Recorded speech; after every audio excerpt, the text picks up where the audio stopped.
Saudara-saudariku yang terkasih, salam sukacita untuk kita semua. Sudah kita memberi senyum hari ini, Senin 28 Juli 2025, hari biasa, pekan biasa ke-17. Kita awali permenungan kita hari ini dengan tanda kemenangan Kristus dalam nama Bapa, Putra, dan Roh Kudus. Amin. Permenungan kita diambil dari Injil Matius, bab 13 ayat 31 sampai 35.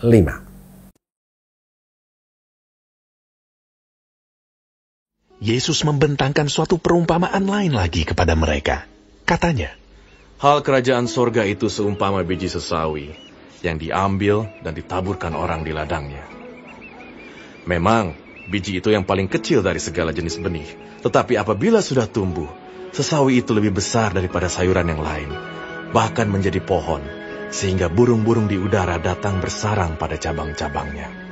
Dan ia menceritakan perumpamaan ini juga kepada mereka. Hal kerajaan sorga itu seumpama ragi yang diambil seorang perempuan dan diadukkan ke dalam tepung terigu 3 sukat sampai khamir seluruhnya. Semuanya itu disampaikan Yesus kepada orang banyak dalam perumpamaan. Dan tanpa perumpamaan, suatu pun tidak disampaikannya kepada mereka, supaya genaplah firman yang disampaikan oleh Nabi. Aku mau membuka mulutku mengatakan perumpamaan. Aku mau mengucapkan hal yang tersembunyi sejak dunia dijadikan. Saudara-saudariku yang terkasih, dalam Injil hari ini Yesus bicara tentang biji sesawi dan ragi. Hal kerajaan surga itu seumpama biji sesawi. Memang biji itu yang paling kecil di antara segala jenis biji.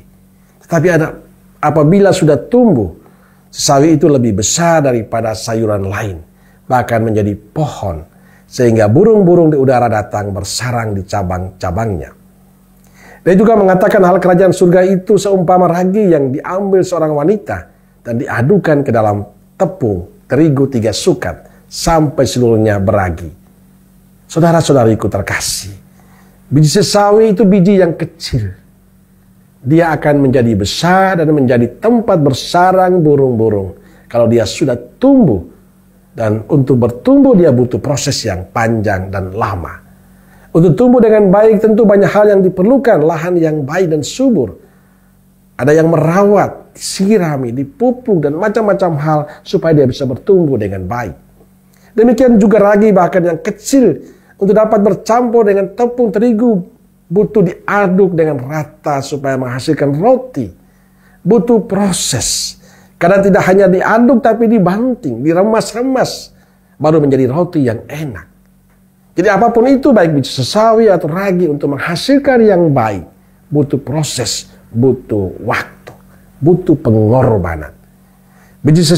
Jika biji sesawi perlu proses untuk bertumbuh, diterpa hujan dan angin dan juga hama untuk bisa tumbuh, demikian juga ragi butuh adukan, diremas, dibanting untuk menghasilkan hasil yang baik.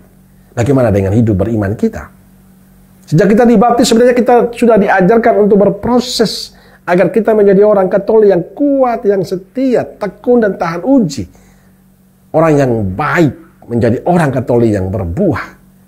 Di sana kita mengalami banyak tantangan, cobaan, masalah dan persoalan serta kesulitan. Apakah kita bisa bertahan dan setia dalam semua proses itu, atau kita menyerah? Perlu kita sadari terus-menerus bahwa panggilan hidup beriman kita adalah panggilan menghadirkan kerajaan Allah dalam kehidupan kita setiap hari. Dan itu tidak mudah. Banyak sekali tantangan, tapi jangan pernah menyerah. Sebab ada Yesus yang membantu kita. Kita harus terus berjuang untuk memancarkan kasih dan cinta Tuhan dalam kehidupan kita. Terus menghasilkan buah kebaikan dalam pelayanan kita. Tantangan pasti selalu ada, tapi jangan pernah menyerah, karena ada Yesus yang membantu dan menolong kita. Amin. Semoga Allah yang Maha Kasih memberkati saudaraku sekalian, Bapa, Putra, dan Roh Kudus. Amin. Roh Kudus Nazaret, doakanlah kami. Amin. Berkah dalam.